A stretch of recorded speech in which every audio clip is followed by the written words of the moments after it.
तुलसी माता की कथा। पुरानी समय की बात है। एक परम सुंदर और पतिव्रता स्त्री थी जिनका नाम था वृंदा। वे भगवान विष्णु की परम भक्त थी और उनका विवाह राक्षस राजा जलंधर से हुआ था। जलंधर बहुत शक्तिशाली था और उसकी शक्ति का रहस्य था उसकी पत्नी वृंदा की अटूट पतिव्रता धर्म।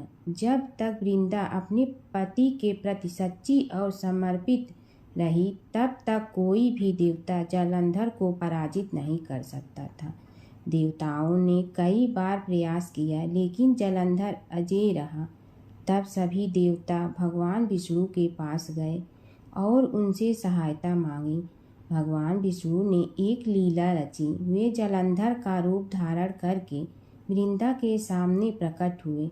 वृंदा ने उन्हें अपना पति समझकर उनका सत्कार किया, लेकिन जैसे ही वृंदा को सच्चाई का पता चला उनका पतिव्रता धर्म भंग हो गया।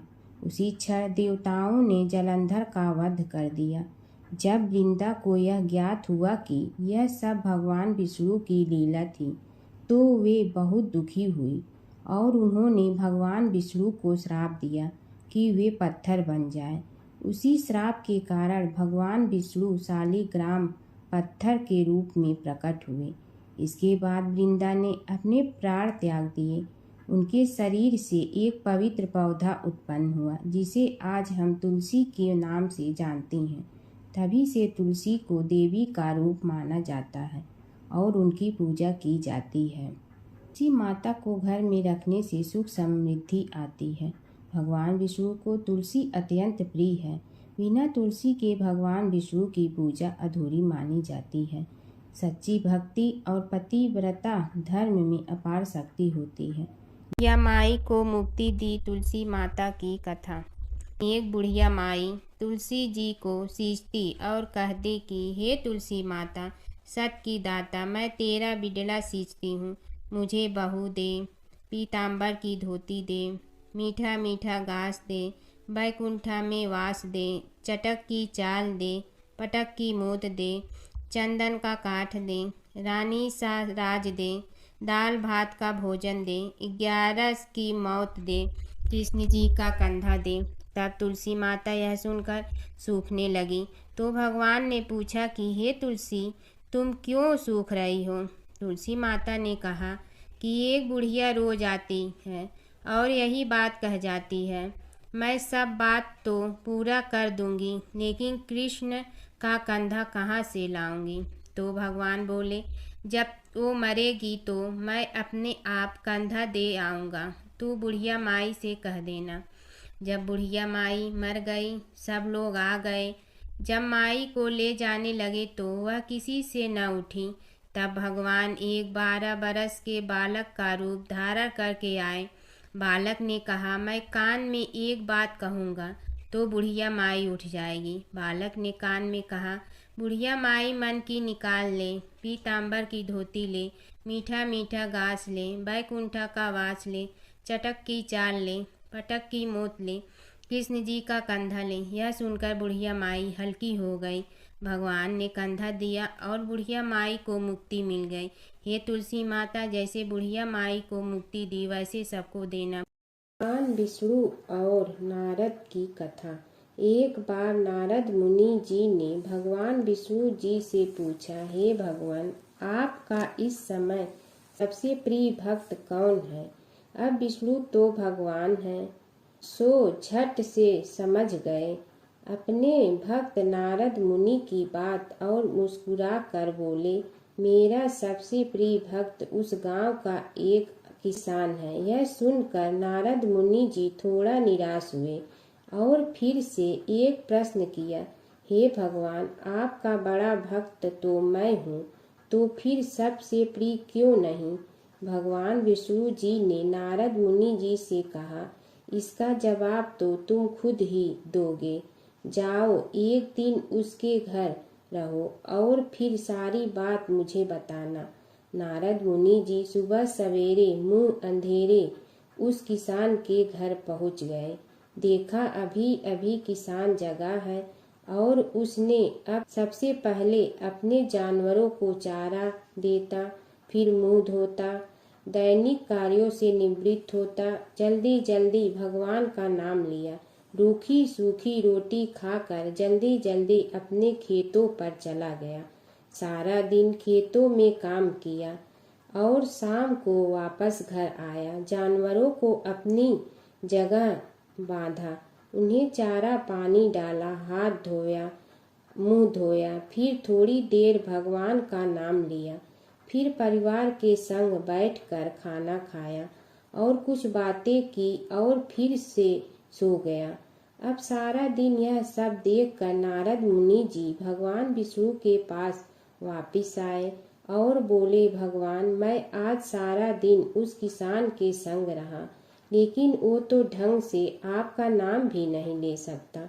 उसने थोड़ी देर सुबह, थोड़ी देर शाम को और भी जल्दी जल्दी आपका ध्यान किया, और मैं तो 24 घंटे सिर्फ आपका ही नाम जपता हूँ। क्या आपका सबसे प्रिय भक्त वो गरीब किसान ही है?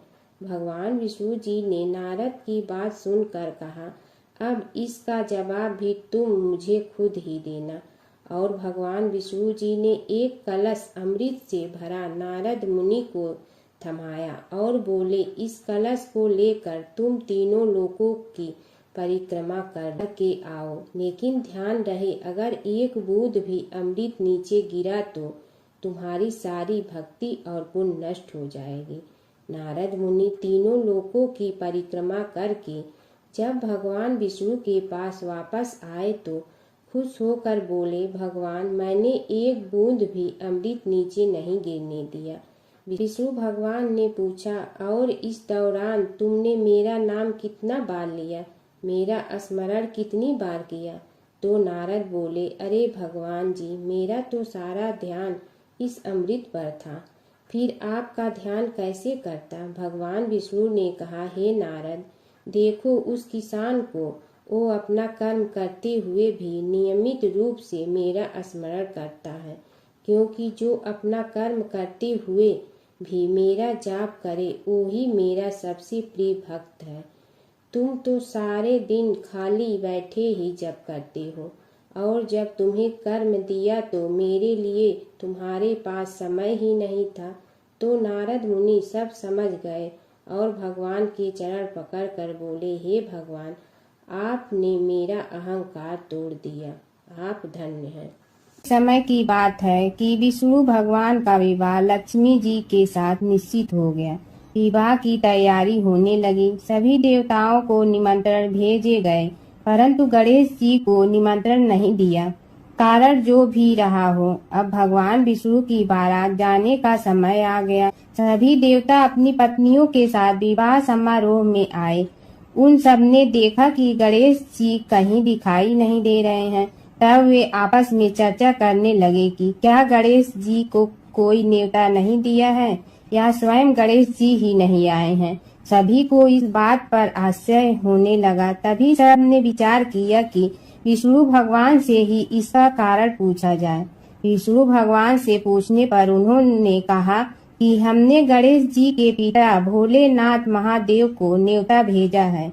यदि गणेश जी अपने पिता के साथ आना चाहते हैं तो आ जाते, अलग से न्योता देने की कोई आवश्यकता भी नहीं थी। दूसरी बात यह है कि उनको 1.25 मन मूंग, 1.25 मन चावल, 1.25 मन घी और 1.25 मन लड्डू का भोजन दिन भर में चाहिए। यदि गणेश जी नहीं आएंगे तो कोई बात नहीं, दूसरे के घर जाकर इतना सारा खाना पीना अच्छा भी नहीं लगता। इतनी वार्ता कर ही रहे थे कि किसी एक ने सुझाव दिया, यदि गणेश जी आ भी जाए तो उनके द्वारपाल बनाकर बैठा देंगे कि आप घर की याद रखना। आप तो चूहे पर बैठकर धीरे धीरे चलोगे तो बारात से बहुत पीछे रह जाओगे। यह सुझाव भी सबको पसंद आ गया, तो विष्णु भगवान ने भी अपनी सहमति दे दी। होना क्या था कि इतने में गणेश जी वहां आ पहुंचे और उन्हें समझा बुझाकर घर की रखवाली करने बैठा दिया गया। बारात चल रही थी, तब नारद जी ने देखा कि गणेश जी तो दरवाजे पर ही बैठे हुए हैं। तो वे गणेश जी के पास गए और रुकने का कारण पूछा। गणेश जी कहने लगे कि विष्णु भगवान ने मेरा बहुत अपमान किया है। नारद जी ने कहने लगे कि अपनी मूसक देना को आगे भेज दे तो वह रास्ता खोद देगी, जिससे उनके वाहन धरती में धंस जाएंगे। तब आपको सम्मान पूर्वक बुलाना पड़ेगा। अब तो गणेश जी ने अपनी मूसक सेना जल्दी से आगे भेज दी और सेना ने जमीन पोली कर दी। जब बारात वहां से निकली तो रथों के पहिए धरती में धंस गए। लाख कोशिश करे परंतु पहिए नहीं निकले। सभी ने अपने अपने उपाय किए परंतु पहिए तो नहीं निकले, बल्कि जगह जगह से टूट गए। किसी की समझ में नहीं आ रहा था कि अब क्या किया जाए। तब तो नारद जी ने कहा, आप लोगों ने गणेश जी का अपमान करके अच्छा नहीं किया। यदि उन्हें मना कर लाया जाए तो आपका कार्य सिद्ध हो सकता है और यह संकट टल सकता है। शंकर भगवान ने अपने दूत नंदी को भेजा और वे गणेश जी को लेकर आए। गणेश जी का आदर सम्मान के साथ पूजन किया। तब कहीं रथ के पहिए निकले। अब रथ के पहिए निकल के परंतु टूट फूट गए तो उन्हें सुधारे गए। पास के खेत में खाती काम कर रहा था, उसे बुलाया गया। खाती अपना कार्य करने के पहले श्री गणेशाय नमः कहकर गणेश जी की वंदना मन ही मन करने लगा। देखते ही देखते खाती ने सभी पहियों को ठीक कर दिया। तब खाती कहने लगा कि हे देवताओं, आपने सर्वप्रथम गणेश जी को नहीं मनाया होगा और न ही उनकी पूजन की होगी, इसीलिए तो आपके साथ यह संकट आया है। हम तो मूर्ख अज्ञानी हैं, फिर भी पहले गणेश जी को पूजते हैं, उनका ध्यान करते हैं। आप लोग तो देवतागण हैं, फिर भी आप गणेश जी को कैसे भूल गए। अब आप लोग भगवान श्री गणेश जी की जय बोल कर जाएं तो आपके सब काम बन जाएंगे और संकट कट जाएंगे। ऐसा कहते हुए बारात वहां से चल दी और विष्णु भगवान को लक्ष्मी जी के साथ विवाह संपन्न करा के सभी सकुशल घर लौट आए। हे गणेश जी महाराज, आपने विष्णु को जैसे कारज सारियो ऐसे कारज सबको सिद्ध कर जो। बोलो गजानन भगवान की जय। गांव में एक बुढ़िया माई रहती थी। उसके 2 बेटे तथा बहू भी थे। बुढ़िया माई भगवान श्री हरि विष्णु की परम भक्त थी। अपना जीवन दान धर्म पुण्य कार्य कर्मों में लगाती थी, परंतु बुढ़िया माई कभी भी मंदिर और सत्संग में व तीर्थ स्थानों पर नहीं जाती थी। एक बार गांव में भागवत कथा हो रही थी।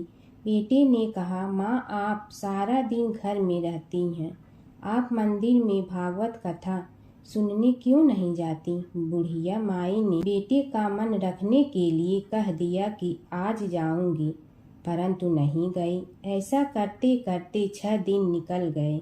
बुढ़िया माई के बेटे ने कहा, माँ आज अंतिम दिन है, आज तो कथा सुनने आपको जाना ही पड़ेगा। सारा दिन घर का काम करके बुढ़िया माई ने जाते जाते इतनी देर कर दी कि अंतिम दिन की भागवत कथा भी समाप्त हो गई। भगवान श्री हरि विष्णु सन्यासी का रूप धारण करके बुढ़िया माई के पास आए और बोले, बुढ़िया माई तुम कहाँ जा रही हो। बुढ़िया माई ने कहा, मैं भागवत कथा सुनने जा रही हूँ। तब सन्यासी रूपधारी भगवान श्री हरि विष्णु ने कहा, अब इतनी देर से क्यों जा रही हो, वहाँ तो अब कथा समाप्त हो गई है, अब वहाँ जाकर क्या करोगी। बुढ़िया माई ने कहा, अब घर से निकली हूँ तो जाकर ही रहूंगी। सब सन्यासी रूपधारी भगवान श्री हरि विष्णु ने कहा कि अब कथा समाप्त हो गई, भक्त लोग भी अपने अपने घर चले गए, अब तुम वहाँ से क्या लाओगी। तो बुढ़िया माई बोली, कुछ नहीं तो मैं वहाँ से एक ईंट ही उठा लाऊंगी।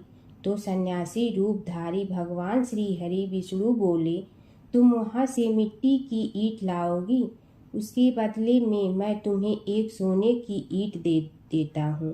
बुढ़िया माई ने ईंट ले ली और घर की तरफ चल पड़ी और विचार करने लगी कि यदि यह ईंट मैं घर लेकर जाऊंगी तो बेटे बहू झगड़ने लगेंगे इसीलिए घर के आंगन में बाहर ही बुढ़िया माई ने वह ईंट जमीन में गाड़ दी। परंतु अब बुढ़िया माई का ध्यान उस ईंट पर ही रहने लगा। खाने पीने घर के काम करने में सदैव बुढ़िया माई अपना ध्यान सोने की ईंट पर ही लगाई रखती। बेटे बहू ने पूछा, माँ पूरे दिन घर के आंगन में क्या करती रहती हो?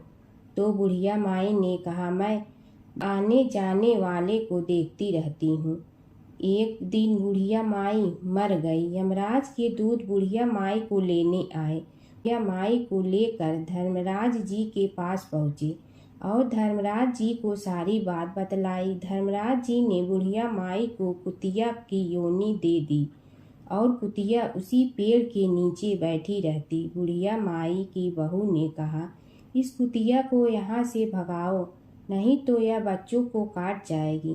तो उसके बेटे ने उसकी पीठ पर एक लकड़ी मारी और बुढ़िया माई मर गई और को सर्प की योनि मिली। आंगन में सर्प को देखकर बेटे बहू ने किसी को काट नहीं जाए इसी डर से मार दिया। फिर बुढ़िया माई मर कर धर्मराज जी के पास पहुंची।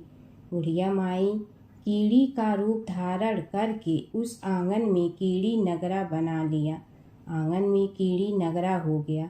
घर वाले बहुत परेशान हुए। घर वाले भोजन भी नहीं बना रहे थे और मन ही मन होने का स्मरण करने लगे।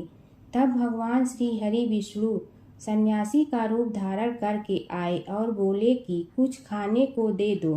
तो घरवाले ने कहा, महाराज हमारे खाने को भी कुछ नहीं बनाया, क्योंकि हमारे घर में कीड़ी नगरा हो गया है। आप ही इसका कुछ उपाय बतलाइए। तब महाराज जी ने आंगन में खोदा और सोने की 28 निकाली और दोनों बेटों को दे दी और कहा, तुम्हारी माँ के नाम से दान पुण्य करना, धर्मशाला बनवाना, स्कूल बनवाना, प्याऊ लगवाना, गौशाला में गाय के चारे खाने की व्यवस्था करना। परंतु दोनों बेटे आपस में झगड़ने लगे कि तू दान कर, तू दान कर। किसी ने बुढ़िया माई के नाम से कोई दान नहीं किया और कीड़ी नगरा वहाँ उसी स्वरूप में स्थापित रहा। कुछ दिन बाद सन्यासी वापस आया और बुढ़िया माई के बेटों ने भगवान स्वरूपधारी सन्यासी महाराज से कहा कि हमारी घर की हालत वैसी की वैसी है, कीड़ी नगरा तो वैसे का वैसा ही है। तब साधु रूपधारी सन्यासी महाराज ने कहा, वह सोने के ईंट के टुकड़े लाओ और उन्हें बेचकर उनसे जो भी धन मिले उसे तुम्हारी माँ के नाम से दान पुण्य करो। इस कीड़ी नगरा पर शक्कर और आटा डालो। तुम ऐसा करोगे तो तुम्हारी माँ को मोक्ष प्राप्ति होगी। और उनके घर से कीड़ी नगरा चला गया। जो व्यक्ति प्रतिदिन सुबह प्रातः आटा और शक्कर कीड़ी नगरे पर डालता है, वह सदैव धनवान, पुत्रवान, संपन्न, सुख शांति से जीवन यापन करता है। उसके घर में कभी कोई कष्ट नहीं आता है। उसका जीवन सदा सर्वदा आनंद से व्यतीत होता है। उसके परिवार जन उसे अत्यधिक स्नेह प्रदान करते हैं। कीड़ी नगरा प्रतिदिन सींचने से जुड़ी नगरी की कहानी सुनने से, दान पुण्य व धर्म कार्यों में रुचि लगाने से जीवन उत्तम हो जाता है। जमुना की कहानी। प्राचीन समय में एक गांव था जिसमें दो बहनें रहा करती थी। एक बहन का नाम गंगा था तो दूसरी बहन का नाम जमुना था। एक बार दोनों बहनें एक साहूकार के खेत से गुजर रही थी तो जमुना ने 13 दाने जौ के तोड़ लिए, जिसे देख गंगा बोली कि तुझे तो ग्रहण लग गया, तूने चोरी की है। इस पर जमुना बोली कि अब मेरा ग्रहण कैसे धुलेगा। गंगा ने कहा कि तुझे 12 साल तक साहूकार के यहाँ नौकरी करनी पड़ेगी, तभी तेरा पाप धुलेगा और ग्रहण से मुक्ति मिलेगी। जमुना साहूकार के यहाँ नौकरी के लिए जाती है और अपने लिए काम मांगती है। साहूकार उसे काम पर रख लेता है, लेकिन काम करने से पहले जमुना उसे कहती है कि मैं सारे काम करूंगी लेकिन 4 काम नहीं करूंगी। जूठे बर्तन नहीं मांजूंगी, झाड़ू नहीं लगाऊंगी, बिस्तर नहीं बिछाऊंगी और दिया नहीं जलाऊंगी। 12 साल के बाद कुंभ का मेला लगा तो साहूकारनी भी कुंभ नहाने जाने लगी। यमुना ने उसे जाते देख कहा कि कुंभ के मेले में मेरी बहन गंगा मिलेगी तो उसे यह सोने का टक्का दे देना, इससे वह अपने हाथों में सुंदर चूड़ियां पहन लेगी। साहूकारनी ने कुंभ के मेले में गंगा को वह सोने का टका दे दिया। गंगा ने उनसे वह टका लेते हुए कहा कि मेरी बहन को कहना कि उसके 12 वर्ष पूरे हो गए हैं, अब वह वहां वापिस आ जा। साहूकार व साहूकारनी वापिस घर आए तब जमुना मटके में पानी भर रही थी। दोनों जमुना से बोले कि हमने सोने का वह टका तेरी बहन गंगा को दे दिया था और उसने कहा है कि तेरे 12 वर्ष पूरे हो गए हैं, इसलिए अब तुम वापिस जाओ। यह समाचार सुनते ही जमुना सहस्र धारा में बदल गई और बहने लगी। यमुना जी का यह रूप देखकर साहूकार और साहूकारनी परेशान हो गई थी। हमारे घर में जमुना माता ने काम किया, हमें तो अब ग्रहण लग गया है, हम यह ग्रहण कैसे उतारेंगे। जमुना भागकर गंगा माता के पास चली गई। गंगा ने जमुना से पूछा कि तुम साहूकारनी से कुछ कहकर आई हो या ऐसे ही बिना बताए आ गई। तब जमुना बोली कि मैं तो कुछ भी बताकर नहीं आई हूँ। गंगा ने कहा कि जा उन्हें धीरज दे आ, नहीं तो उन्हें जीवन भर असंतोष ही रहेगा।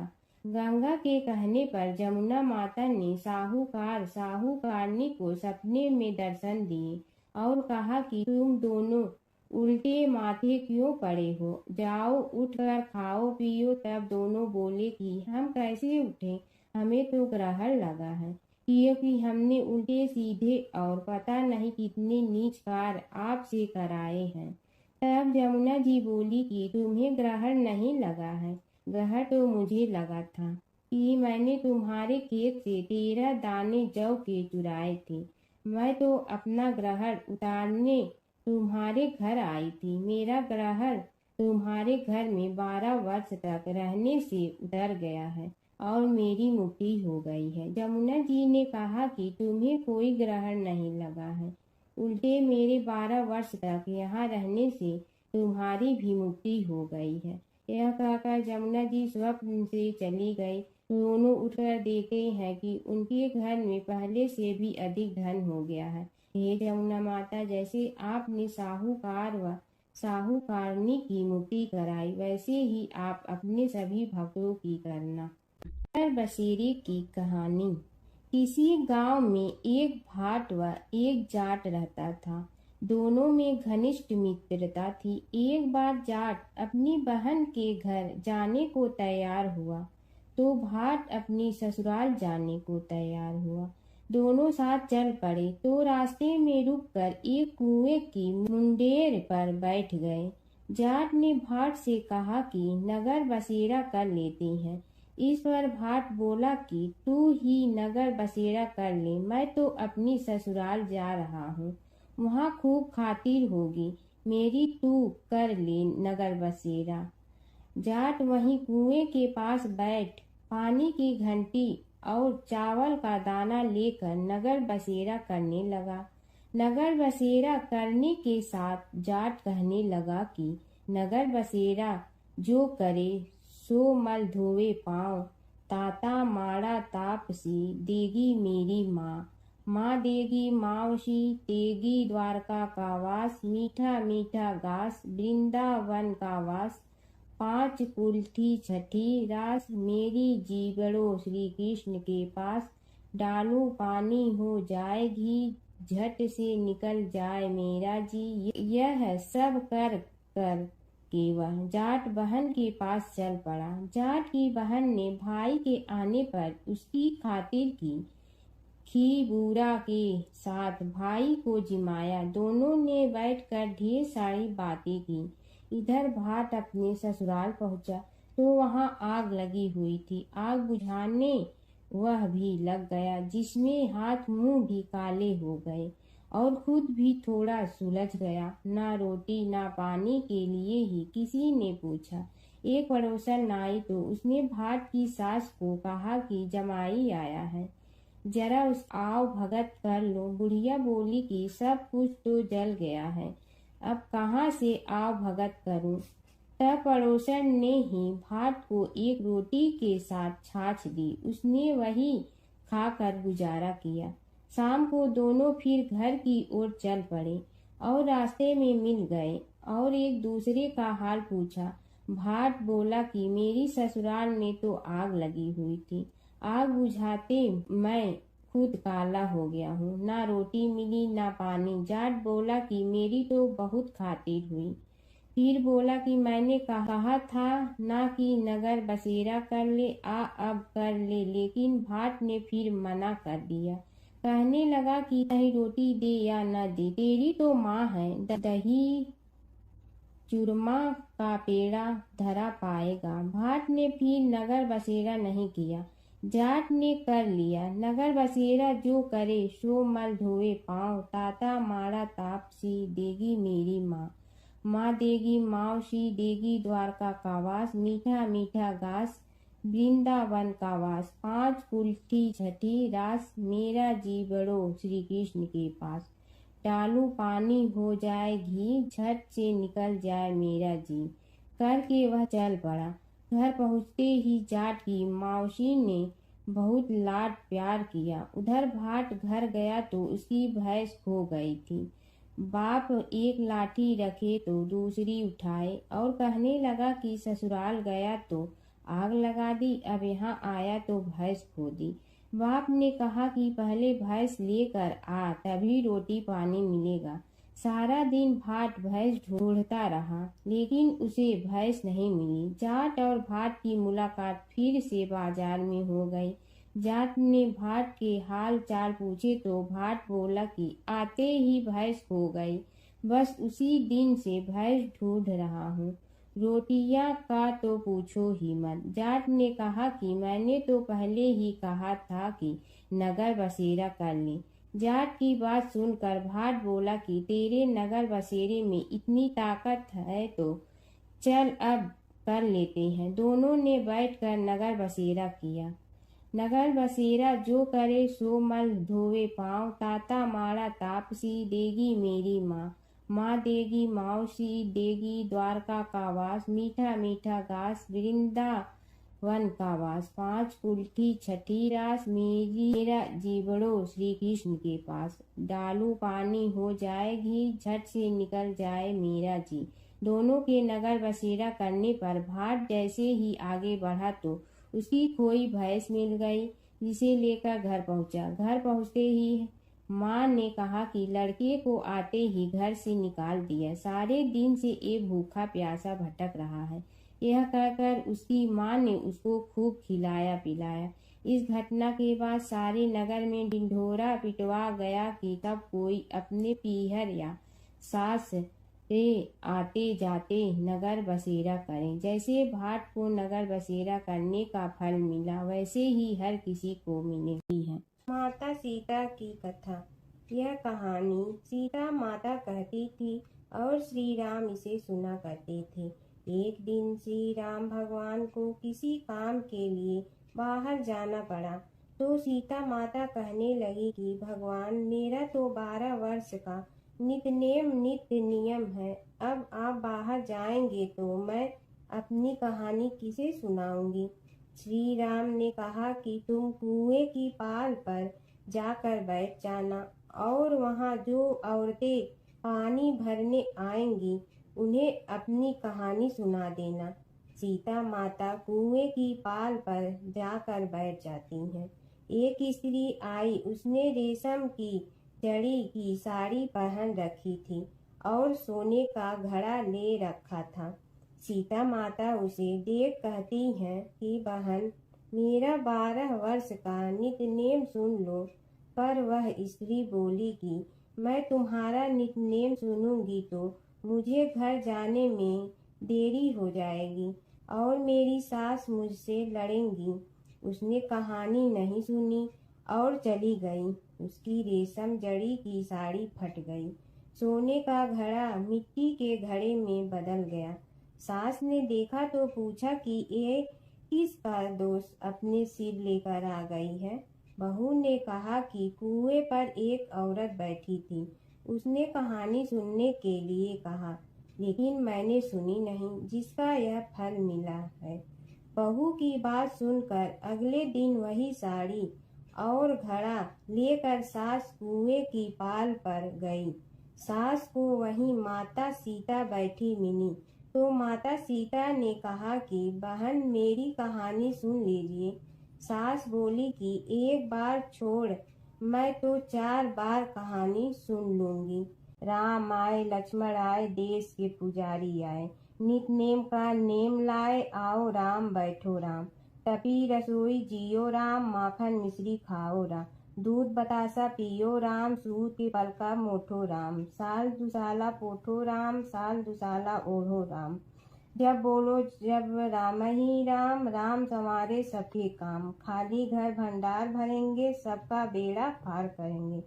श्री राम जय राम जय जय राम। सास बोली कि बहन कहानी तो बहुत अच्छी लगी।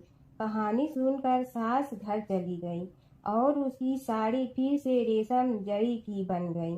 मिट्टी का घड़ा फिर सोने के घड़े में बदल गया। बहू कहने लगी, सासू माँ आपने ये सब कैसे किया। सास ने कहा कि बहू तू दोष लगा के आई थी और मैं अब दोष उतार कर आ रही हूँ। बहू ने फिर पूछा कि वह कुएं वाली स्त्री कौन है। सास बोली कि वे सीता माता थी, वे पुराने से नया कर देती हैं, खाली घर में भंडार भर देती हैं। वह लक्ष्मी जी का वास घर में कर देती हैं, आदमी की जो भी इच्छा हो उसे पूरा कर देती हैं। बहू बोली कि ऐसी कहानी मुझे भी सुना दो। सास बोली कि ठीक है तुम भी सुनो, और सास ने कहानी शुरू की। राम आए लक्ष्मण आए देश के पुजारी आए, नित नेम का नेम लाए आओ राम बैठो राम। तपी रसोई जियो राम, माखन मिश्री खाओ राम। दूध बतासा पियो राम, सूत के पल का मोठो राम। साल दुसाला पोठो राम, साल दुसाला ओढ़ो राम। जब बोलो जब राम ही राम, राम संवारे सबके काम। खाली घर भंडार भरेंगे, सबका बेड़ा पार करें। श्री राम जय जय राम। कहानी सुनकर बहू बोली कि कहानी तो बहुत अच्छी है। सास ने कहा कि ठीक है, इस कहानी को रोज कहा करेंगे। अब सास बहू रोज सवेरे उठती, नहाती धोती और पूजा करने के बाद नित नेम की सीता की कहानी कहती। एक दिन उनके यहाँ एक पड़ोस की औरत आई और बोली कि बहन जरा सी आँच दे ना। तो वह बोली कि आज तो अभी हमने जलाई ही नहीं। पड़ोसन ने कहा कि तुम सुबह 4 बजे से उठकर क्या कर रही हो। फिर उन्होंने कहा कि सुबह उठकर हम पूजा करते हैं, फिर सीता माता की नित नेम की कहानी कहते हैं। पड़ोसन ने उसकी बात सुनकर फिर कहा कि सीता माता की कहानी कहने से तुम्हें क्या मिलता है। वे बोली कि इनकी कहानी कहने से घर में भंडार भर जाते हैं, सारे काम सिद्ध होते हैं, मन की इच्छा भी पूरी हो जाती है। पड़ोसन कहती है कि बहन ऐसी कहानी तो मुझे भी सुना दो।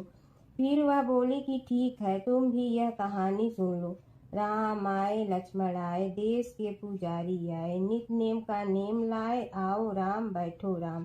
सारी कहानी सुनने के बाद पड़ोसन कहने लगी, बहन कहानी तो मुझे बहुत अच्छी लगी। अब वह पड़ोसन भी नित नेम सीता माता की कहानी कहने लगी। कहानी कहने से सीता माता ने पड़ोसन के भी भंडार भर दिए। अब तो पूरे मोहल्ले में नित नेम की कथा चल पड़ी, हर किसी की मनोकामना पूरी होने लगी। हे सीता माता, जैसे आपने उनके भंडार भरे वैसे ही आप हमारे भी भंडार भरना, सबकी भरना, कहानी सुनने वाले के भी और कहानी कहने वाले के भी। प्राचीन काल की बात है। नैमिषारण्य क्षेत्र में ऋषि महर्षि और साधु संतों का समाज जुड़ा था। उसमें श्री सूत जी भी विद्यमान थे। शौनक जी ने उनकी सेवा में उपस्थित होकर निवेदन किया कि हे अज्ञान रूप घोर तिमिर को नष्ट करने में करोड़ों सूर्यों के समान प्रकाशमान श्री सूत जी हमारे कानों के लिए अमृत के समान जीवन प्रदान करने वाले कथा तत्व का वर्णन कीजिए। हे सूत जी, हमारे हृदयों में ज्ञान के प्रकाश की वृद्धि तथा भक्ति, वैराग्य और विवेक की उत्पत्ति जिस कथा से हो सकती हो, वह हमारे प्रति कहने की कृपा कीजिए। शौनक जी की जिज्ञासा से सूत जी बड़े प्रसन्न हुए। पुरातन इतिहासों के स्मरण से उनका शरीर पुलकायमान हो रहा था। वे कुछ देर उसी स्थिति में विराजमान रहकर कुछ विचार करते रहे और अंत में बोले, शौनक जी, इस विषय में आपके चित्त में बड़ी जिज्ञासा है। आप धन्य हैं जो सदैव ज्ञान की प्राप्ति में तत्पर रहते हुए विभिन्न पुराण कथाओं की जिज्ञासा रखते हैं। आज मैं आपको ज्ञान के परम स्रोत रूप श्री गणेश जी का जन्म कर्म रूप चरित्र सुनाऊंगा। गणेश जी से ही सभी ज्ञानों, सभी विद्याओं का उद्भव हुआ है। अब आप सावधान चित्त से विराजमान हो। श्री गणेश जी के ध्यान और नमस्कार पूर्वक उनका चरित्र श्रवण करें। नमस्तस्मै गणेशाय ब्रह्मा विद्या प्रदायिनी यनागस्त्यसमः साक्षात विघ्न सागर सोषणे। कैसे हैं वे श्री गणेश जो सभी प्रकार की ब्रह्म विद्याओं को प्रदान करने वाले, अर्थात ब्रह्मा के सगुण और निर्गुण स्वरूप पर प्रकाश डालने और जीव ब्रह्मा का अभेद प्रतिपादन करने वाली विद्याओं के दाता हैं। वे विघ्नों के समुद्रों को महर्षि अगस्त्य के समान शोषण करने में समर्थ हैं। इसलिए उनका नाम विघ्न सागर शोषक के नाम से प्रसिद्ध है। मैं उन भगवान श्री गणेश जी को नमस्कार करता हूँ। प्रथम पूजा के अधिकारी श्री गणेश जी, यह कहकर सूत जी कुछ समय के लिए मौन हो गए और फिर बोले, शौनक जी, भगवान गणेश जी ही सर्वप्रथम पूजा प्राप्ति के अधिकारी हैं। किसी भी देवता की पूजा करो, पहले उनकी पूजा करो। शौनक जी ने निवेदन किया, हे भगवान, हे सूत, सर्वप्रथम यह बताने की कृपा कीजिए कि गणेश जी को प्रथम पूजा का अधिकार किस प्रकार प्राप्त हुआ। इस विषय में मेरी बुद्धि मोह को प्राप्त हो रही है कि सृष्टि रचयिता ब्रह्मा जी, पालन करता भगवान नारायण और संहार करता शिव जी में से किसी को प्रथम पूजा का अधिकारी क्यों नहीं माना गया। यह त्रिदेव ही तो सबसे बड़ा देवता माने जाते हैं। सूत जी ने कहा, शौनक जी, यह भी एक रहस्य ही है। देखो, अधिकार मांगने से नहीं मिलता, इसके लिए योग्यता होनी चाहिए। संसार में अनेकों देवी देवताएं पूजे जाते हैं। पहले जो जिसका इष्ट देव होता है वह उसी की पूजा किया करता है। इससे बड़े देवताओं के महत्व में कमी आने की आशंका उत्पन्न हो गई। इस कारण देवताओं में परस्पर विवाद होने लगा। वे उसका निर्णय प्राप्त करने के लिए शिव जी के पास पहुँचे और प्रणाम करके पूछने लगे, प्रभु, हम सब में प्रथम पूजा का अधिकारी कौन है। शिव जी सोचने लगे कि किसे प्रथम पूजा का अधिकारी माने।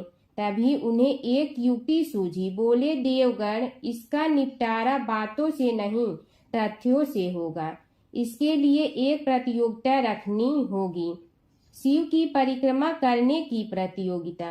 देवगण उनका मुख देखने लगे, शंकित हृदय से सोचने लगे कि कैसी प्रतियोगिता रहेगी। यह शिव जी ने उनके मन के भाव ताड़ लिए, इसलिए सांत्वना भरे शब्दों में बोले, घबराओ मत, कोई कठिन परीक्षा नहीं ली जाएगी।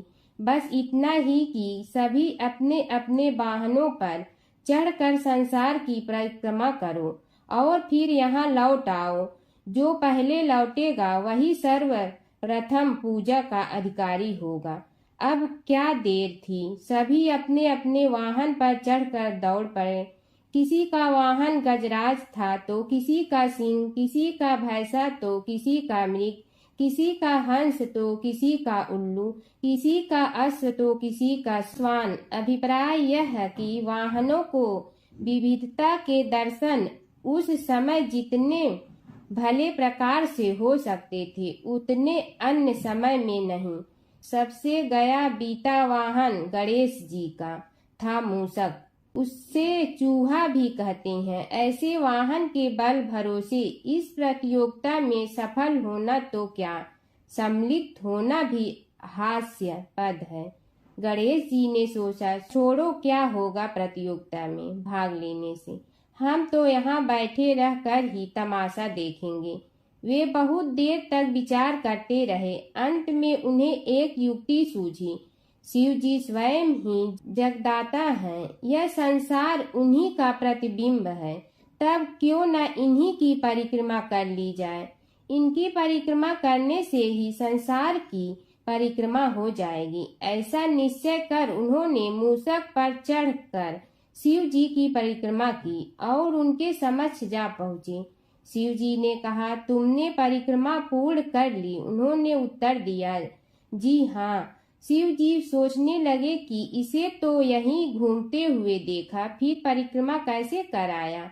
देवताओं का परिक्रमा करके लौटना आरंभ हुआ और उन्होंने गणेश जी को वहां बैठे देखा तो माथा ठनक गया। फिर भी साहस करके बोले, अरे तुम विश्व की परिक्रमा के लिए नहीं गए? गणेश जी ने कहा, अरे मैं कब का यहाँ आ गया। देवता बोले, तुम्हें तो कहीं भी नहीं देखा। गणेश जी ने उत्तर दिया, देखते कहाँ से, समस्त संसार शिव जी में विद्यमान है। इनकी परिक्रमा करने से ही संसार की परिक्रमा पूर्ण हो गई। सूत जी बोले, शौनक, इस प्रकार गणेश जी ने अपनी बुद्धि के बल पर ही विजय प्राप्त कर ली। उनका कथन सत्य था, इसलिए कोई विरोध करता भी तो कैसे। बस उसी दिन से गणेश जी की प्रथम पूजा होने लगी। एक समय की बात है, एक भाई बहन रहते थे। बहन का नियम था कि वह अपने भाई का चेहरा देखते ही खाना खाती थी। हर रोज वह सुबह उठती थी और जल्दी जल्दी सारा काम करके अपने भाई का मुंह देखने के लिए उसके घर जाती थी। एक दिन रास्ते में एक पीपल के नीचे गणेश जी की मूर्ति रखी थी। उसने भगवान के सामने हाथ जोड़कर कहा कि मेरे जैसा अमर सुहाग और मेरे जैसा अमर पीहर सबको दीजिए। यह कहकर वह आगे बढ़ जाती है। जंगल के झाड़ियों के कांटे उसके पैरों में चुभा करते थे।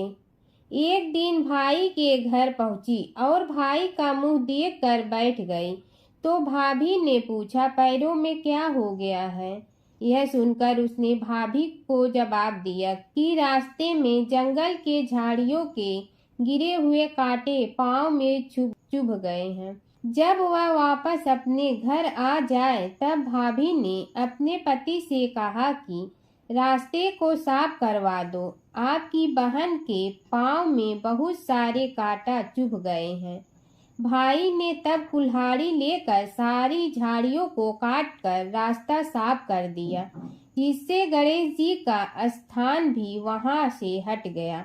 यह देखकर भगवान गुस्सा हो गए और उसके भाई के प्राण हर लिए।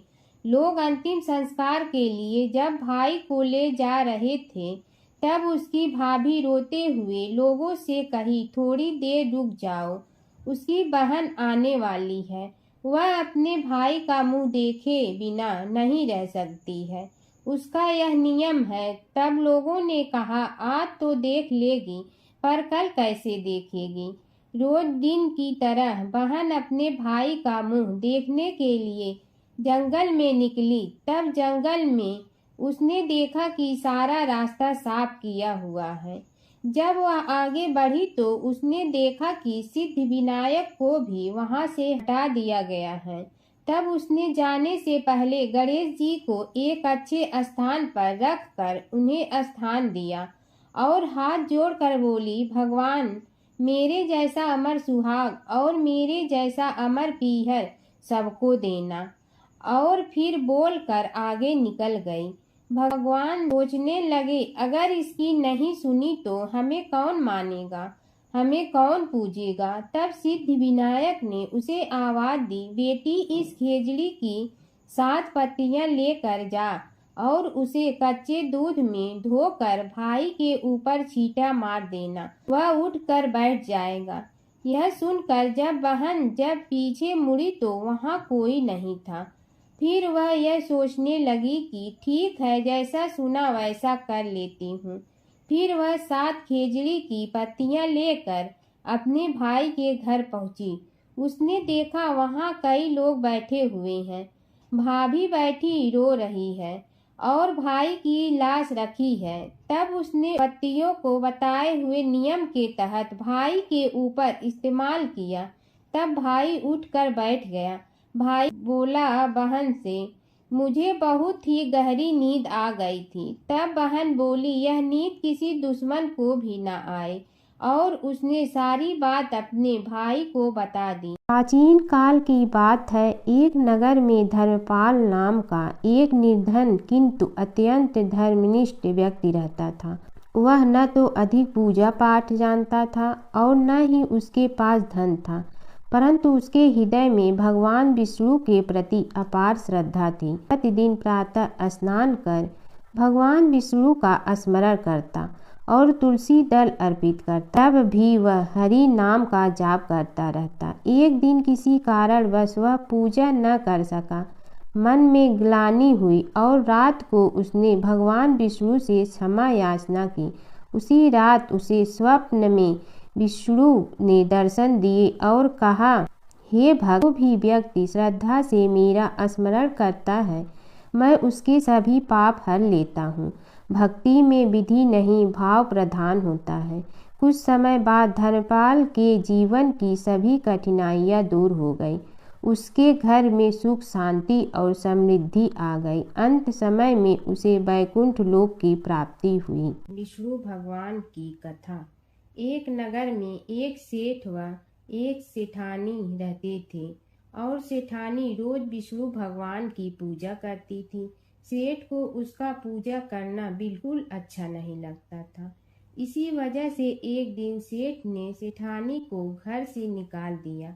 घर से निकलने पर वह जंगल की ओर गई तो देखा 4 आदमी मिट्टी खोदने का काम कर रहे थे। उसने कहा कि मुझे नौकरी पर रख लो। उन्होंने उसे रख लिया, लेकिन मिट्टी खोदने से सेठानी के हाथों में छाले पड़ गए और उसके बाल भी उड़ गए। वह आदमी कहते हैं कि बहन, लगता है तुम किसी अच्छे घर की महिला हो। तुम्हें काम करने की आदत नहीं है। तुम एक काम रहने दो और हमारे घर का काम कर लिया करो। वह चारों आदमी उसे अपने साथ घर ले गए और वह 4 मुट्ठी अनाज लाते और सभी बांट कर खा लेते। एक दिन सेठानी ने कहा कि कल से 8 मुट्ठी अनाज लाना। अगले दिन वह 8 मुट्ठी अनाज लाए और सेठानी पड़ोसन से आग मांग लाई। उसने भोजन बनाया, विष्णु भगवान को भोग लगाया, फिर सभी को खाने को दिया। सारे भाई बोले कि बहन, आज तो भोजन बहुत स्वादिष्ट बना है। सेठानी ने कहा कि भगवान का जूठा है तो स्वाद तो होगा ही। सेठानी के जाने के बाद सेठ भूखा रहने लगा और आस पड़ोस के सारे लोग कहने लगे कि ये तो सेठानी के भाग्य से खाता था। एक दिन सेठ अपनी सेठानी को ढूंढने चल पड़ा। उसने ढूंढते हुए वह भी उस जंगल में पहुंच गया जहां वह चारों आदमी मिट्टी खोद रहे थे। सेठ ने उन्हें देखा तो कहा कि भाई, मुझे भी काम पर रख लो। उन आदमियों ने उसे काम पर रख लिया, लेकिन मिट्टी खोदने से उसके भी हाथों में छाले पड़ गए और बाल उड़ने लगे। उसकी यह हालत देख चारों बोले कि तुम्हें काम की आदत नहीं है, तुम हमारे साथ चलो और हमारे घर में रह लो। सेठ उन चारों आदमियों के साथ उनके घर चला गया और जाते ही उसने सेठानी को पहचान लिया, लेकिन सेठानी घूंघट में थी तो सेठ को देख नहीं पाई। सेठानी ने सभी के लिए भोजन तैयार किया और हर रोज की भांति विष्णु भगवान को भोग लगाया।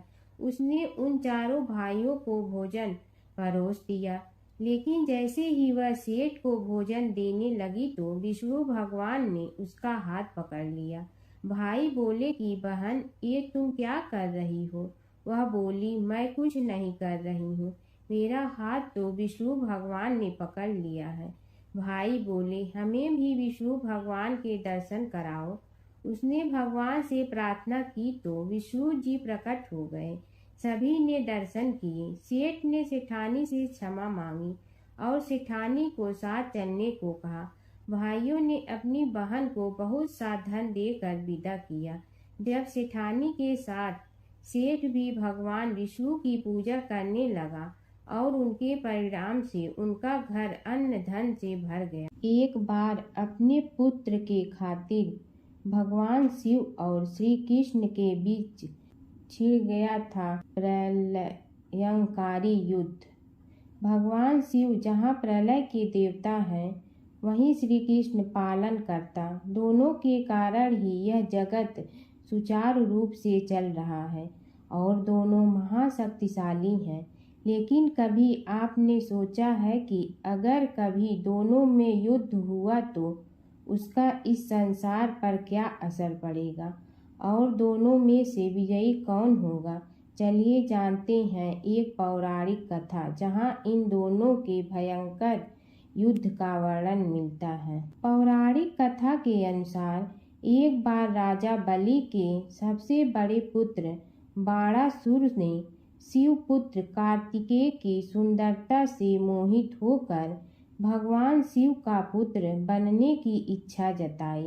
उसने भगवान शिव की कठोर तपस्या की, जिसके बाद शिव जी ने उसे अपने पुत्र के रूप में स्वीकार कर लिया। एक समय ऐसा आया जब बाणासुर की पुत्री उषा को श्री कृष्ण के पुत्र अनिरुद्ध से प्रेम हो गया। उषा की मायावी मित्र अप्सरा चित्रलेखा ने अनिरुद्ध और उषा का गंधर्व विवाह करा दिया। जब बाणासुर को यह बात पता चली तो उसने अनिरुद्ध का अपहरण कर उसे अपना बंदी बना लिया। फिर क्या था, श्री कृष्ण ने अपनी पूरी सेना के साथ बाणासुर की नगरी पर धावा बोल दिया। श्री कृष्ण और बाणासुर का युद्ध। बाणासुर श्री कृष्ण की नारायणी सेना से अकेले नहीं लड़ सकता था, इसलिए उसने भगवान शिव से मदद मांगी। अब युद्ध में श्री कृष्ण की नारायणी सेना के विरुद्ध बाणासुर की सेना के साथ भगवान शिव और कुमार कार्तिकेय भी लड़ रहे थे।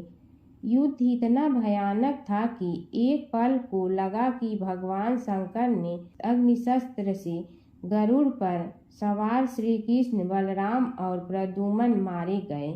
लेकिन उसी समय श्री कृष्ण ने वरुणास्त्र का प्रयोग कर महादेव के अग्नेस्त्र को शांत कर दिया।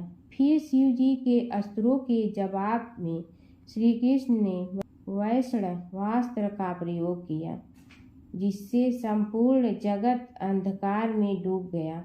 गुस्से में भगवान शंकर ने 4 पंखा वाला बाण अपने हाथ में ले लिया तो श्री कृष्ण ने जीभरास्त्र उठाया। इस तरह यह युद्ध समय के साथ विकराल हो गया और इस युद्ध से समस्त सृष्टि में हाहाकार मच गया। तब ब्रह्मा जी को युद्ध रोकने आना पड़ा। उन्होंने दोनों को सारी स्थिति स्पष्ट की कि किस प्रकार उनके युद्ध से संसार का विनाश हो रहा है। उनके समझाने के बाद महादेव युद्ध में पीछे हट गए, लेकिन कार्तिकेय और बाणासुर भगवान श्री कृष्ण से युद्ध करते रहे। जब श्री कृष्ण ने बाणासुर को परास्त किया, अंत में भगवान श्री कृष्ण ने युद्ध में बाणासुर को पराजित करने के लिए अपना सुदर्शन चक्र प्रयोग किया और उसकी मदद से बाणासुर के सहस्त्र भुजाओं को काट डाला। जैसे ही श्री कृष्ण अपने चक्र से उसका वध करने लगे, कार्तिकेय के साथ महादेव वहां फिर से पहुंच गए, लेकिन इस बार उन्होंने युद्ध करने के बजाय श्री कृष्ण से बाणासुर को माफ करने का अनुरोध किया।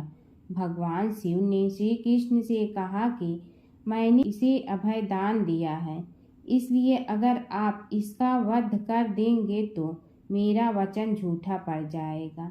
शिव जी के ऐसा कहने पर श्री कृष्ण ने बाणासुर को क्षमा कर दिया और अनिरुद्ध उषा सहित अपनी पूरी सेना लेकर वहां से चल दिए।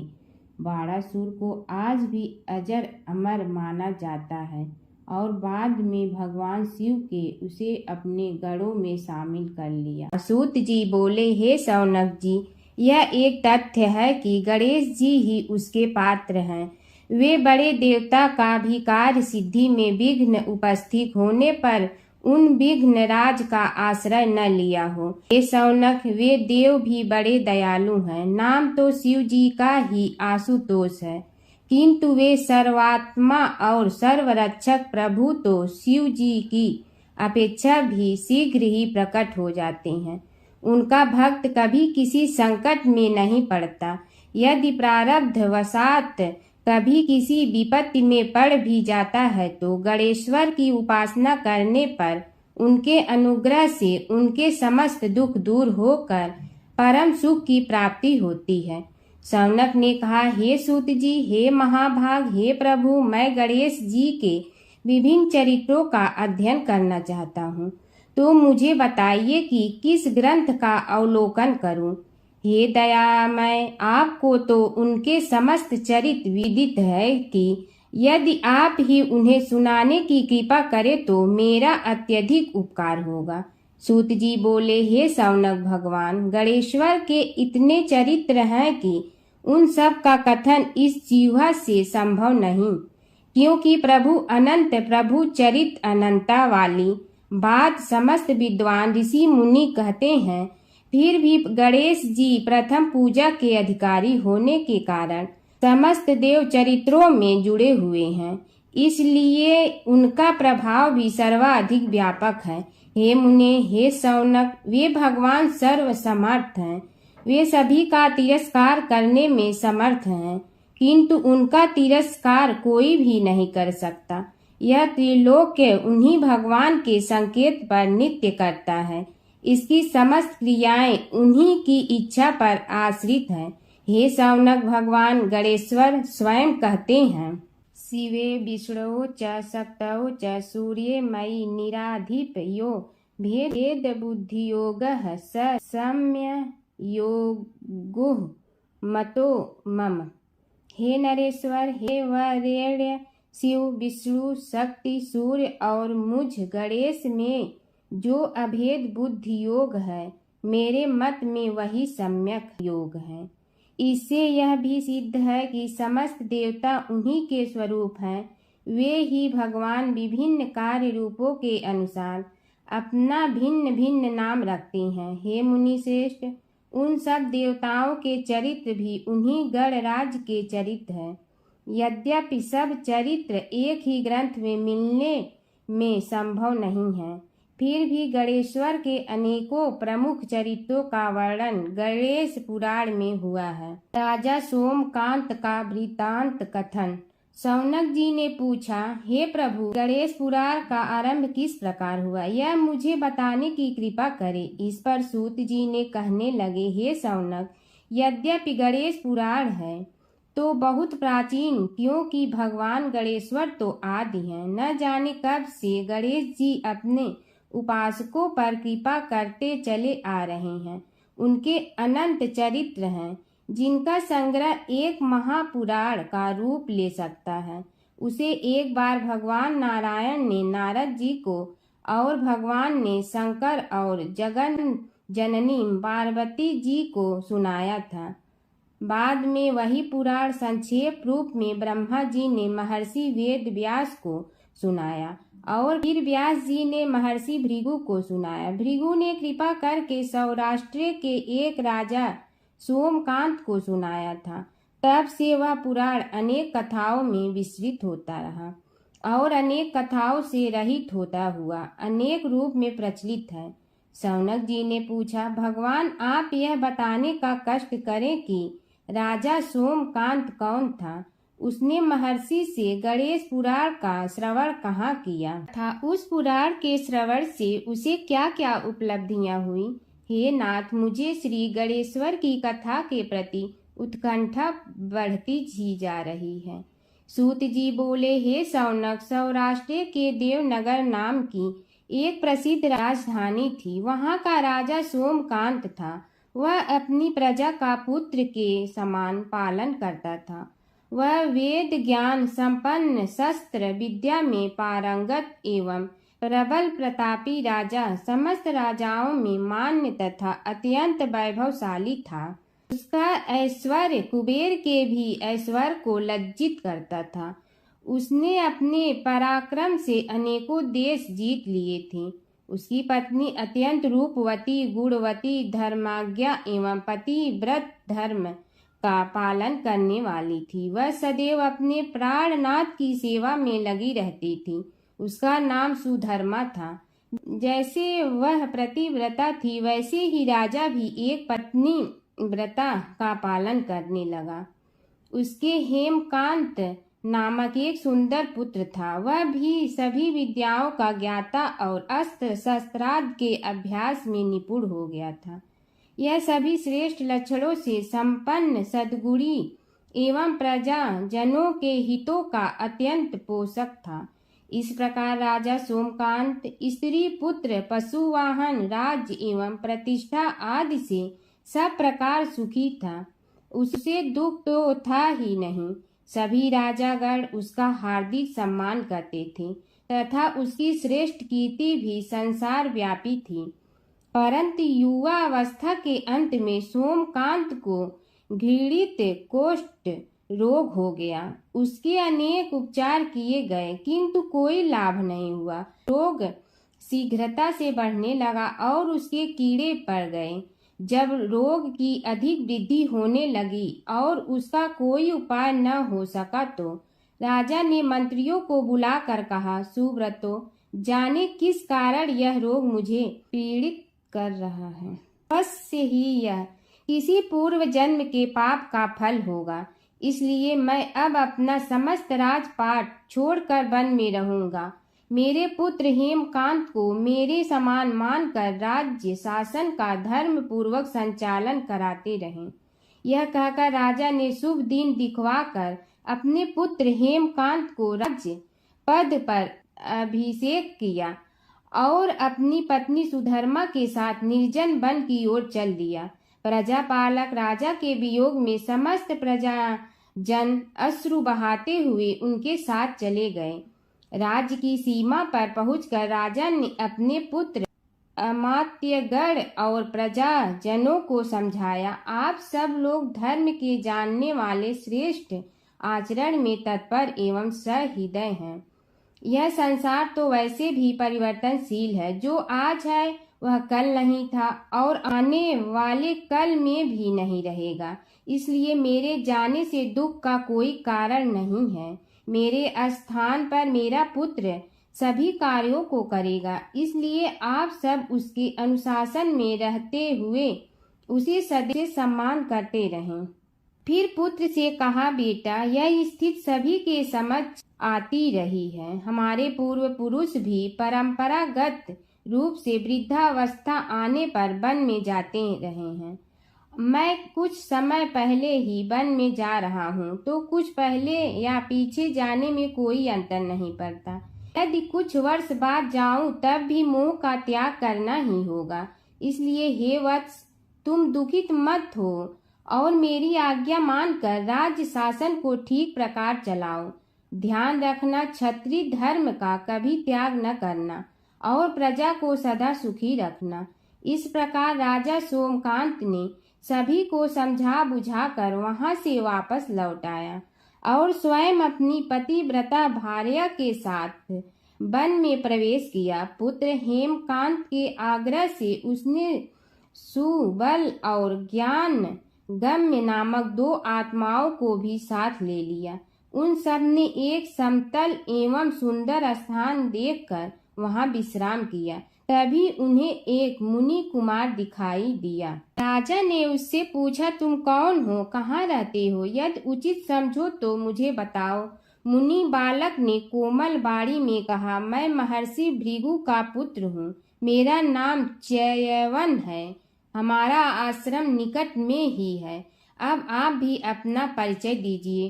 राजा ने कहा, मुनि कुमार, आपका परिचय पाकर मुझे बड़ी प्रसन्नता हुई। मैं सौराष्ट्र के देवनगर नामक राज्य का अधिपति रहा हूँ।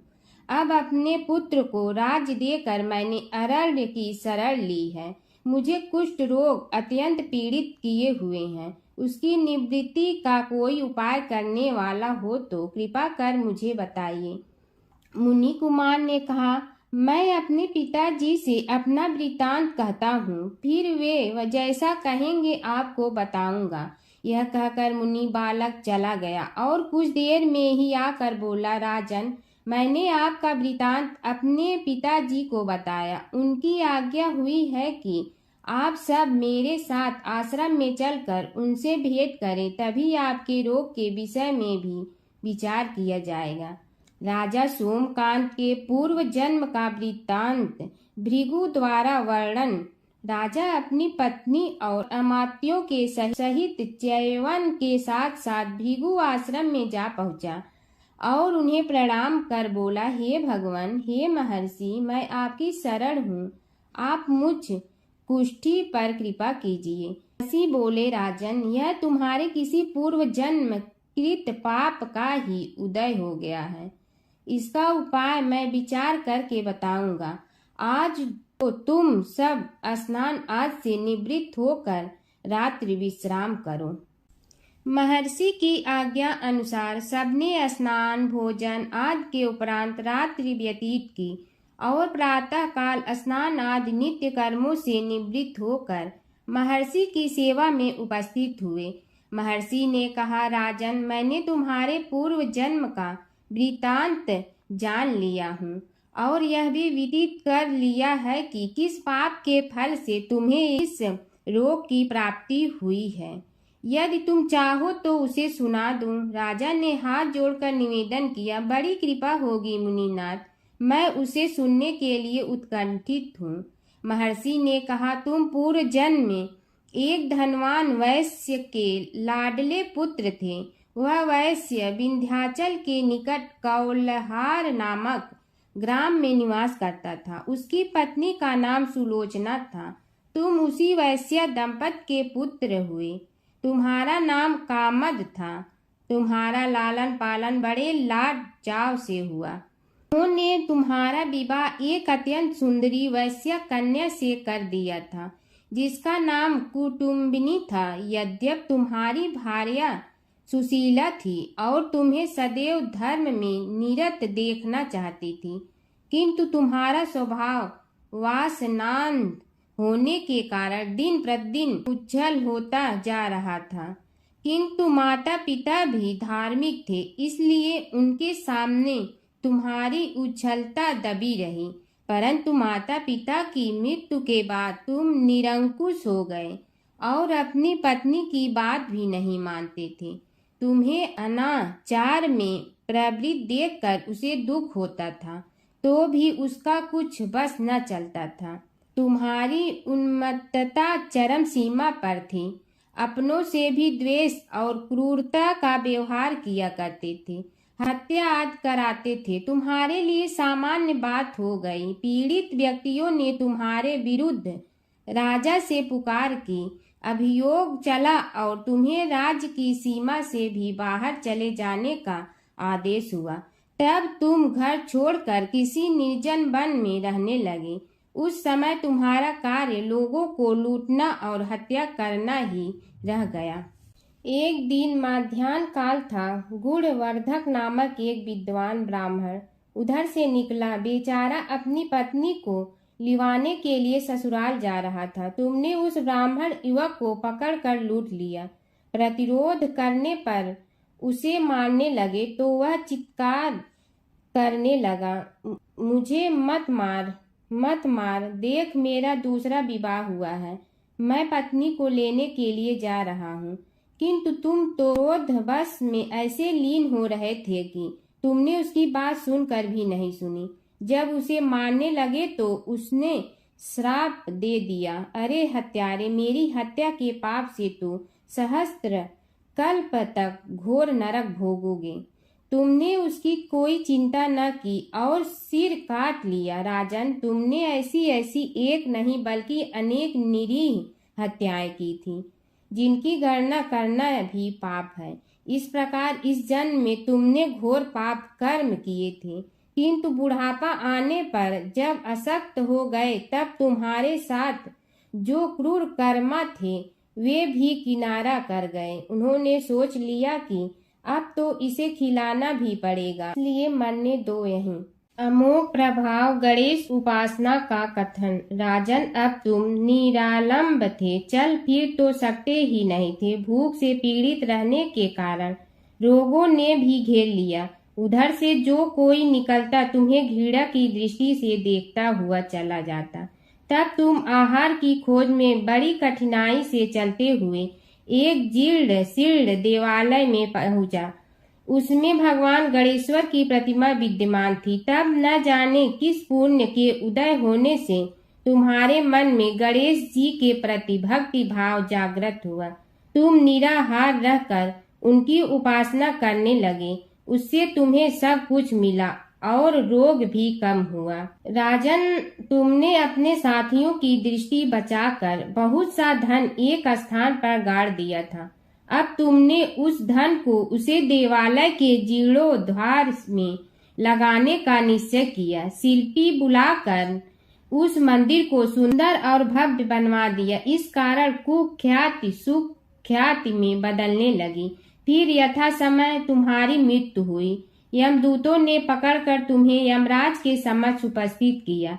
यमराज तुमसे बोले, जीव, तुमने पाप और पुण्य दोनों ही किए हैं और दोनों का ही भोग तुम्हें भोगना है, किंतु पहले पाप का फल भोगना चाहते हो पुण्य का। इसके उत्तर में तुमने प्रथम अपने पुण्य कर्मों के भोग की इच्छा प्रकट की और इसीलिए उन्होंने तुम्हें राजकुल में जन्म लेने के लिए भेज दिया। पूर्व जन्म में तुमने भगवान गणाध्यक्ष का सुंदर एवं भव्य मंदिर बनवाया था, इसलिए तुम्हें सुंदर देह की प्राप्ति हुई। यह कहकर महर्षि भृगु कुछ रुके। उन्होंने देखा कि राजा को इस वृतांत पर शंका हो रही है। तभी महर्षि के शरीर में असंख्य विकराल पक्षी उत्पन्न होकर राजा की ओर झपटे। उनकी चोंच बड़ी तीक्ष्ण थी, जिनसे वे राजा के शरीर को नोच नोच कर खाने लगे। उसके कारण उत्पन्न असहनीय पीड़ा से व्याकुल हुए राजा ने महर्षि के समक्ष हाथ जोड़कर निवेदन किया, प्रभु, आपका आश्रम तो समस्त द्वेष आदि से परे है और यहाँ मैं आपकी शरण में बैठा हूँ। तब यह पक्षी मुझे आकर ही क्यों पीड़ित कर रहे हैं? हे मुनिनाथ, इनसे मेरी रक्षा कीजिए। महर्षि ने राजा के अंतर्वचन सुनकर सांत्वना देते हुए कहा, राजन, तुमने मेरे वचनों में शंका की थी और जो मुझ सत्यवादी के कथन में शंका करते हैं उसे खाने के लिए मेरे शरीर से इसी प्रकार पक्षी प्रकट हो जाते हैं, जो कि मेरे हुंकार करने पर भस्म हो जाया करते हैं। यह कर महर्षि ने हुंकार की और तभी वे समस्त पक्षी भस्म हो गए। राजा श्रद्धावनत होकर उनके समक्ष अश्रुपात करता हुआ बोला, प्रभु, अब आप पाप से मुक्त होने का उपाय कीजिए। महर्षि ने कुछ विचार कर कहा, राजन, तुम पर भगवान गणेश्वर की कृपा सहज रूप से है और वे ही प्रभु तुम्हारे पापों को भी दूर करने में समर्थ हैं। इसलिए तुम उनके पाप नाशक चरित्रों का श्रवण करो। गणेश पुराण में उनके चरित्रों का भले प्रकार वर्णन हुआ है, अतएव तुम श्रद्धा भक्ति पूर्वक उसी को सुनने में चित्त लगाओ। राजा ने प्रार्थना की, महामुनि, मैंने गणेश पुराण का नाम भी आज तक नहीं सुना, तो उनके सुनने का सौभाग्य कैसे प्राप्त कर सकूंगा? हे नाथ, आपसे अधिक ज्ञानी और प्रकांड विद्वान और कौन हो सकता है? आप ही मुझ पर कृपा कीजिए। महर्षि ने राजा की दीनता देखकर उसके शरीर पर अपने कमंडल का मंत्रपूत जल छिड़का। तभी राजा को एक छींक आई और नासिका से एक अत्यंत छोटा काले वर्ण का पुरुष बाहर निकल आया। देखते देखते वह बढ़ गया। उसके भयंकर रूप को देखकर राजा कुछ भयभीत हुआ, किंतु समस्त आश्रमवासी वहां से भाग गए। वह पुरुष महर्षि के समक्ष हाथ जोड़कर खड़ा हो गया। ने उसकी ओर देखा और कुछ उच्च स्वर में बोले, तू कौन है, क्या चाहता है? वह बोला, मैं साक्षात पाप हूँ। समस्त पापियों के शरीर में मेरा निवास है। आपके मंत्रपूत जल के स्पर्श से मुझे विवश होकर राजा के शरीर से बाहर निकलना पड़ा है। अब मुझे बड़ी भूख लगी है, बताइए क्या खाऊं और कहाँ रहूं? महर्षि बोले, तू उस आम के अवकाश स्थान में निवास कर और उसी वृक्ष के पत्ते खाकर जीवन निर्वाह कर। यह सुनते ही वह पुरुष आम के वृक्ष के पास पहुंचा, किंतु उसके स्पर्श मात्र से वह वृक्ष जलकर भस्म हो गया। फिर जब पाप पुरुष को रहने के लिए कोई स्थान दिखाई न दिया तो वह भी अंतर्हित हो गया। गणेश जी की कथा। एक बार गणेश जी एक छोटे बालक के रूप में चिमटी में चावल और चमचे में दूध लेकर निकले। वो हर किसी से कह रहे थे कि कोई मेरी खीर बना दो, कोई मेरी खीर बना दो। एक बुढ़िया बैठी हुई थी। उसने कहा, ला मैं बना दूं। वह छोटा सा बर्तन चढ़ाने लगी। तब गणेश जी ने कहा कि दादी माँ, छोटी सी भगोनी मत चढ़ाओ, तुम्हारे घर में जो सबसे बड़ा बर्तन है वही चढ़ा दो। बुढ़िया ने वही चढ़ा दिया। वह देखती रह गई कि वह जो थोड़े से चावल उस बड़े बर्तन में डाली थी वह तो पूरा भर गया है। गणेश जी ने कहा, दादी माँ, मैं नहा कर आता हूँ, खीर तैयार हो गई हो तो। बुढ़िया के पोते पोती खीर खाने के लिए रोने लगे। बुढ़िया ने कहा, गणेश जी, तेरे भोग लगाना कहकर चूल्हे में थोड़ी सी खीर डाली और कटोरी भर भर कर बच्चों को दे दी। बुढ़िया की पड़ोसन ऊपर से देख रही थी, तो बुढ़िया ने सोचा यह चुगली कर देगी, तो एक कटोरा भर कर उसे भी पकड़ा दिया। बेटे की बहू ने चुपके से एक कटोरा खीर खाई और कटोरा चक्की के नीचे छुपा दिया। अभी भी गणेश जी नहीं आए थे। बुढ़िया को भी भूख लग रही थी। वह भी एक कटोरा खीर खाकर किवाड़ के पीछे बैठकर एक बार फिर कहा कि गणेश जी, आपके भोग लगे कहकर खाना शुरू कर दिया। तभी गणेश जी आ गए। बुढ़िया ने कहा, आ जा रे गणेशिया, खीर खा ले, मैं तो तेरी ही राह देख रही थी। गणेश जी ने कहा, दादी माँ, मैंने तो खीर पहले ही खा ली। बुढ़िया ने कहा, कब खाई? गणेश जी ने कहा, जब तेरे पोते पोती ने खाई तब खाई थी, जब तेरी पड़ोसन ने खाई तब खाई थी, और जब तेरी बहू ने खाई तब भी खाई थी, और जब तूने खाई तो मेरा पेट पूरा ही भर गया। बुढ़िया ने कहा, बेटा, और सारी बात तो सोच, पर बहू बेचारी का तो नाम मत लो। वह तो सुबह से काम में लग रही है, उसने फिर खीर कब खाई? गणेश जी ने कहा, चाकी के नीचे देख, झूठा कटोरा पड़ा है, और तूने तो मेरे भोग तो लगाया, वह तो वैसे ही खा गई। बुढ़िया ने कहा, बेटा, घर की बात है, घर में ही रहने दो। अब बताओ, बची हुई खीर का क्या करूं? गणेश जी ने कहा, नगरी जी जिमा दो। बुढ़िया ने पूरी नगरी जिलवा दी, फिर भी बर्तन पूरा ही भरा था। राजा को पता लगा तो बुढ़िया को बुलाया और कहा, क्यों रे बुढ़िया, ऐसा बर्तन तेरे घर पर सोवे अच्छा लगे या हमारे घर पर सोवे? बुढ़िया ने कहा, राजा जी आप ले लो। राजा जी ने खीर का बर्तन महल में मंगा लिया। लाते ही खीर में कीड़े मकोड़े बिच्छू हो गए और दुर्गंध आने लगी। यह देखकर राजा जी ने बुढ़िया से कहा, बुढ़िया, बर्तन वापस ले जा, तो मुझे मेरे गणेश जी ने दिया। बुढ़िया ने बर्तन वापस लिया, लेते ही सुगंधित की हो गई। घर आकर बुढ़िया ने गणेश जी से कहा, बची हुई खीर का क्या करें?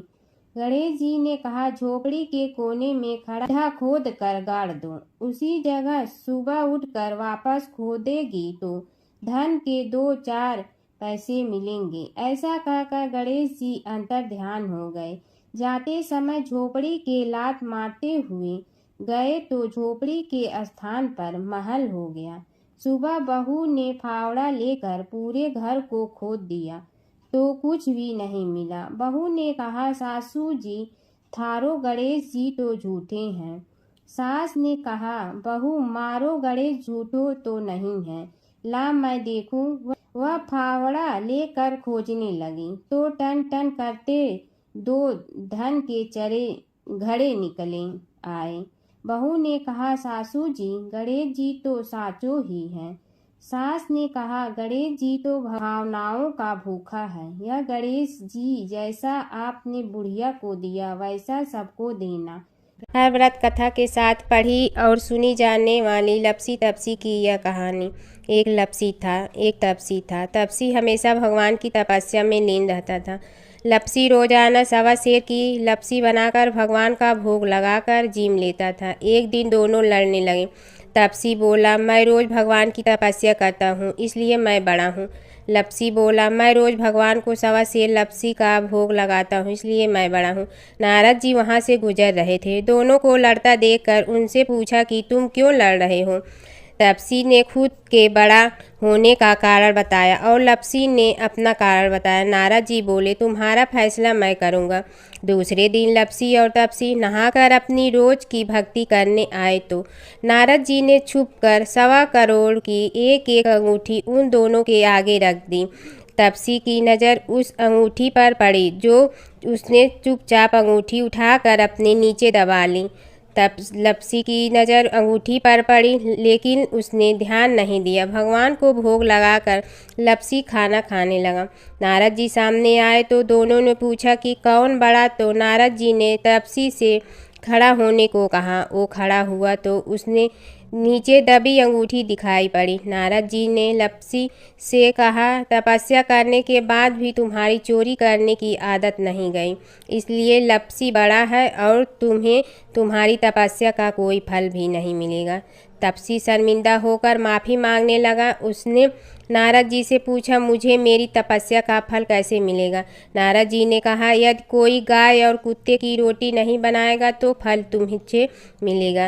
यदि कोई ब्राह्मण को भोजन करवा कर दक्षिणा नहीं देगा तो फल तुम्हें मिलेगा। यदि कोई साड़ी के साथ ब्लाउज नहीं देगा तो फल तुझे मिलेगा। यदि कोई दिए से दिया जलाएगा तो फल तुम्हें मिलेगा।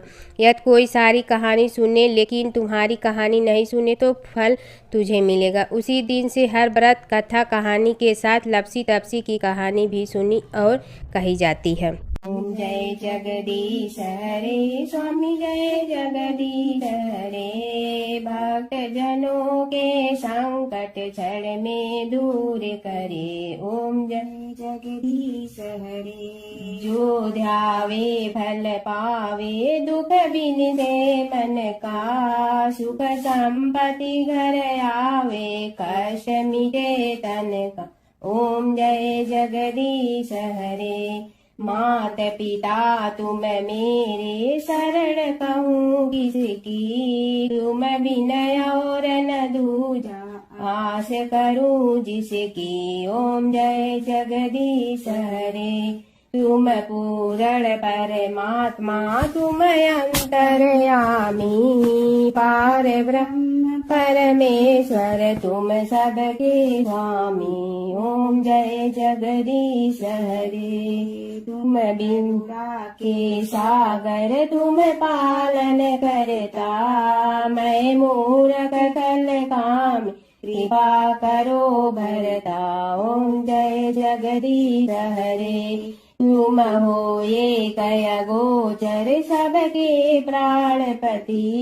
किस विधि मिलूं दया में, तुमको मैं कुमति। ओम जय जगदीश हरे। दीन बंधु दुख हरता तुम रक्षक मेरे, अपने हाथ उठाओ द्वार पड़ा तेरे। ओम जय जगदीश हरे, विषय विकार मिटा पाप हरो देवा, श्रद्धा भक्ति बढ़ाओ संतन की सेवा। ओम जय जगदीश हरे, तन मन धन सब तेरा, स्वामी सब कुछ है तेरा। तेरा तुझको अर्पण क्या लागे मेरा। ओम जय जगदीश हरे, जय जगदीश हरे, स्वामी जय जगदीश हरे। भक्त जनों के संकट क्षण में दूर करे। ओम जय जगदीश